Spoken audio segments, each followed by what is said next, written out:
여러분 안녕하세요. 한국상담대학원 대학교의 철학상담 전공교수 김경희입니다.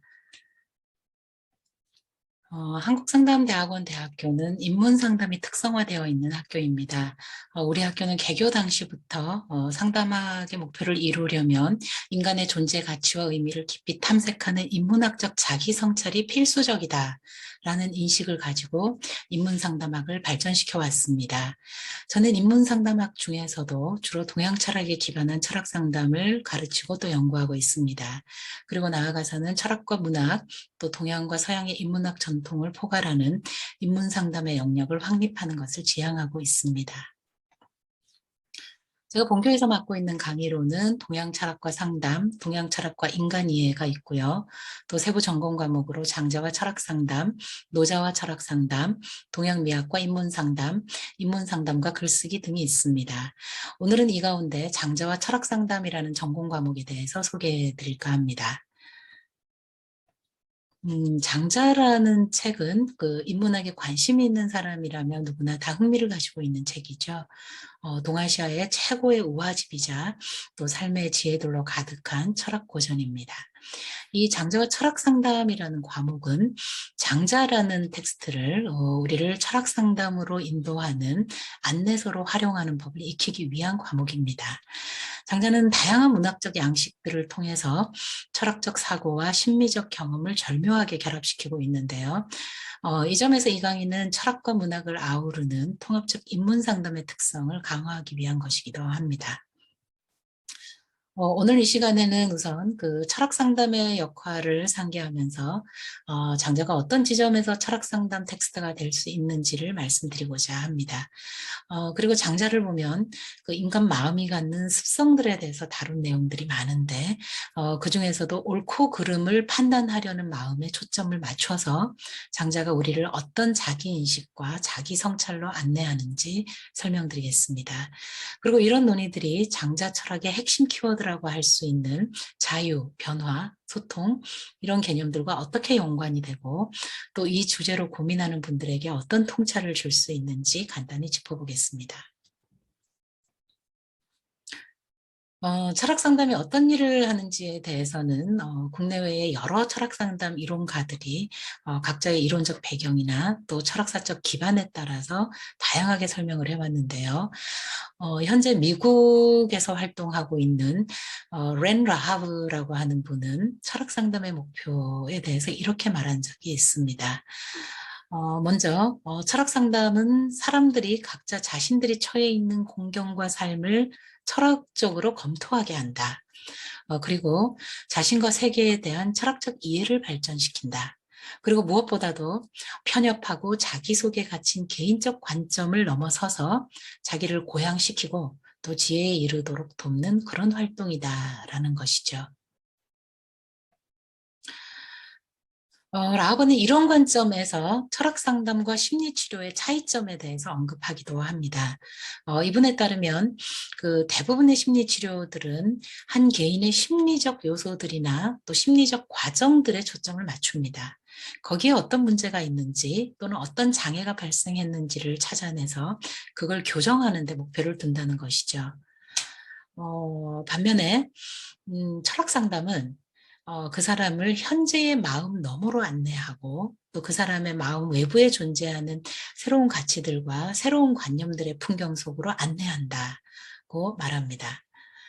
그리고 이런 일을 철학 상담에서 추구하는 지혜가 목표로 해야 할 역할이라고 보기도 합니다.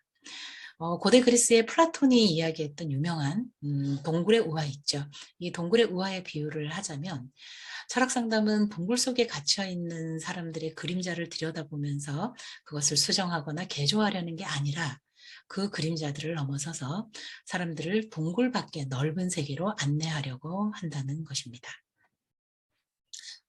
라브가 여기서 이야기하고 있는 철학 상담의 역할을 잘 보여주는 신뢰를 우리가 동아시아의 철학적 전통에서 찾는다면 단연 장자를 꼽을 수 있을 것 같습니다. 장자의 철학은 심리적 장애들의 해소나 또 정상성의 회복이라는 치료적 시각을 넘어서서 우리를 보다 자유롭게 만드는 존재론적인 전망을 보여주고 또 우리가 기존의 인식의 틀을 벗어날 수 있게 해주는 데 집중되어 있습니다. 장자하면 우리가 많이 떠올리게 되는 핵심 가치 중에 하나가 바로 자유라는 것이죠. 장자에게 자유는 실존 치료에서 흔히 다루듯이 선택의 자유에 머물지 않습니다. 장자에게 자유란 사람들이 자기의 시야를 넓히고 또 좁은 인식의 틀을 벗어나서 자기 삶을 온전하게 긍정하고 향유할 수 있게 하는 것을 지향합니다. 장자라는 고전은 이 자유와 해방의 주제를 어느 철학 고전보다도 깊이 다루고 있기 때문에 이 주제에 관심이 있는 사람들을 위한 철학 상담 텍스트로서 매우 유용하다고 할 수 있습니다. 장자는 이처럼 자유의 문제, 또 그 자유를 위한 자기 변화의 문제로부터 출발해서 존재의 효능과 문제라든가 자아의 문제, 또 옳고 그름의 기준에 관한 문제, 또 타자와의 소통의 문제, 또 죽음과 애도의 문제 등등 상담의 주요 이슈이자 또 이 철학의 주요 이슈가 되는 다양한 문제들을 주로 우화라고 하는 문학적 양식을 통해서 다루고 있습니다. 20세기의 그 중국의 저명한 비평가였죠. 이 광말약이라고 하는 분은 장자는 문학적 가치가 철학적 가치를 압도한다라고 평했을 정도로 이 장자라는 고전은 철학과 문학의 뛰어난 결합을 보여주고 있는 책이기도 합니다. 이 장자에 실려 있는 수많은 우화들의 아주 기발함과 또 그 신랄한 아름다움은 아주 익히 잘 알려져 있죠. 장자가 요즘 철학자들처럼 단정적이고 논리적인 언어로 자기의 철학을 피력하지 않고 금방 이야기했던 우화와 같은 문학적 형식들을 도입하는 이유는 그가 추구했던 철학의 내용과도 관련이 있습니다. 장자는 자기가 절대적이라고 확신하는 진리들을 사람들한테 제시하는 데 목적을 두고 있지 않습니다. 이런 진리들이 만약 존재한다면 세상사에서는 그 옳고 그름의 다툼이 불식될 수도 있겠지만 장자는 그런 절대적 기준들이 과연 존재하는지에 대해서 아주 회의적인 입장을 취하고 있습니다. 그리고 그런 진리 주장을 강하게 내세우는 말들은 오히려 그 다른 생각을 가진 사람들의 자아를 강하게 건드려서 소모적이고 무의미한 다툼의 상황을 가져오기 쉽다고 보고 있죠. 장자는 이보다는 인간의 심미적인 역량, 다시 말해서 새로운 것에 대한 열망으로 차 있고 또 기존의 것과 다른 것을 수용하는 데 아주 탁월한 인간의 심미적 능력에 호소하기 위해서 우화를 비롯한 다양한 문학적 기법들을 활용합니다. 장자의 그 예리한 철학적 칼끝은 옳고 그름을 분별하는 데로 있는 게 아니라 오히려 그 옳고 그름을 분별하려는 인간의 마음의 습성을 향해 있다고 할 수 있습니다.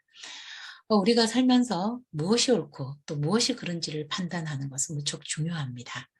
어떤 문제 상황에서 결정을 내리고 또 적절한 행동을 취하기 위해서는 옳고 그름을 판단해야만 할 때가 분명히 있죠. 그런데 문제는 사람들이 공동의 결정이나 하나의 결론에 이르러야 할 때 발생합니다. 사람들마다 옳다고 생각하는 게 일치하지 않고 옳고 그름의 판단 기준 자체가 다르기 때문이죠.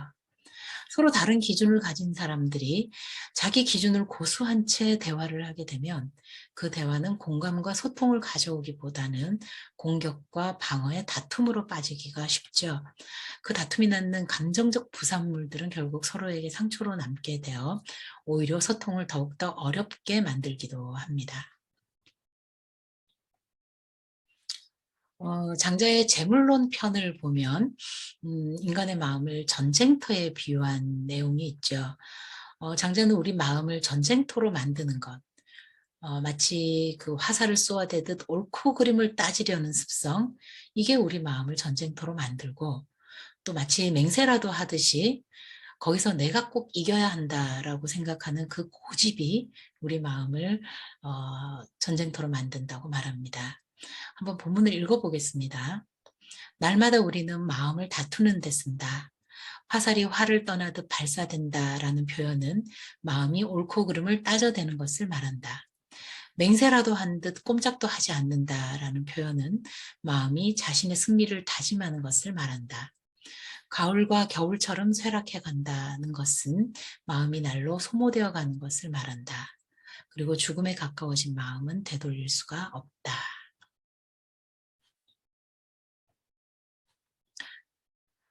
하지만 이 장자는 옳고 그름의 판단은 객관적이고 절대적 기준이 있는 게 아니라고 보고 있죠.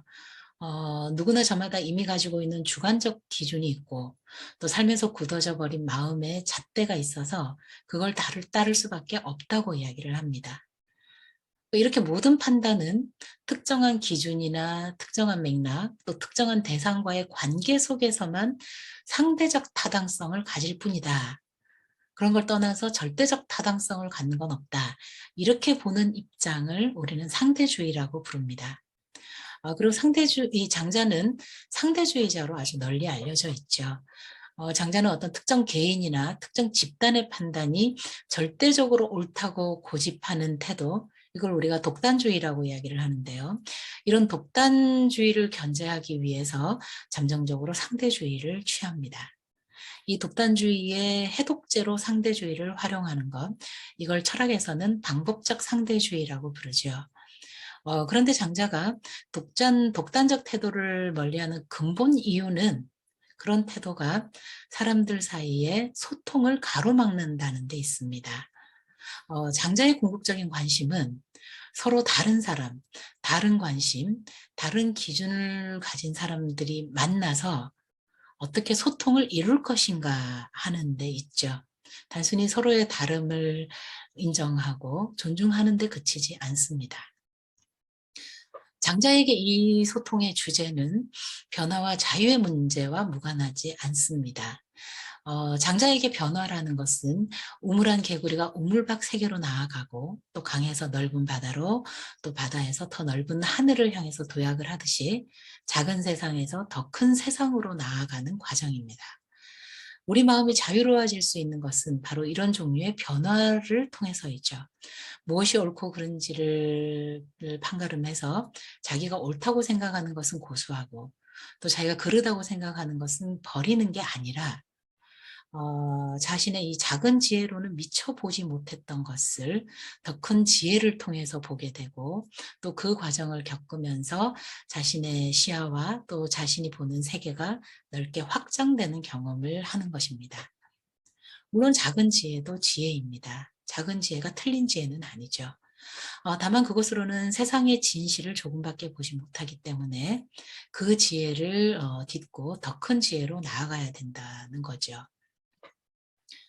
장자는 서로 다른 사람들이 소통에 이르기 위해서는 이런 종류의 변화에 의해 매개되어야 한다고 봅니다. 소통은 기존의 의견들을 서로에게 단순히 확인시키려고 하거나 어느 한쪽의 의견을 일방적으로 그 다른 쪽에 관철시키는 것이 아니지요. 이런 것들은 모두 독단주의의 연장일 뿐입니다. 자기의 시야가 넓어지고 지혜가 더 확대되는 변화의 과정이 없기 때문에 거기서 누릴 수 있는 자유의 경험도 없습니다. 우리가 많이 쓰는 소통이라는 글자는 한자로 트일 소자에 통할 통자로 이루어져 있죠. 이 한자가 잘 보여주듯이 소통은 서로 막혀서 오고 가는 게 불가능했던 혹은 오고 가는 적이 없었던 두 지점, 그래서 서로 상관없이 존재하던 그 양쪽 사이에 길을 트는 것입니다. 그 사이에 길이 트이면 양쪽 모두에게 새로운 시야가 열리고 그렇게 더 넓은 새로운 세계가 만들어지게 됩니다. 자기와 다른 관심, 다른 관점, 다른 사고방식을 가진 사람들과의 관계에서 그 소통의 어려움을 겪고 있는 사람들, 이런 사람들에게는 우리가 대화의 태도라든가 또 경청의 기술이라든가 또 화술의 기법들, 이런 것들을 알려주는 것도 필요하겠지만 근본적으로는 자기 인식의 한계에 대한 성찰과 새로운 세계로의 매혹이 필요하기도 합니다. 장자의 철학은 이런 사람들을 위한 철학 상담의 자원으로도 매우 유용하다고 할 수 있겠습니다. 지금까지 장자와 철학 상담이라는 과목에서 다루는 내용의 일부를 아주 간략하게 소개해 드렸습니다. 장자와 같은 동아시아의 오래된 고전들을 교양을 높이는 수준을 넘어서 사람들의 자기 이해와 성찰을 돕고 또 삶의 구체적인 문제들을 다루는 철학 상담적 자원으로 삼는데 관심이 있으신 분들은 본교의 정규 학위 과정뿐 아니라 인문상담학 연구소의 다양한 프로그램과 강좌들을 통해서 깊이 있는 공부의 기회를 가지시기 바랍니다. 네, 감사합니다.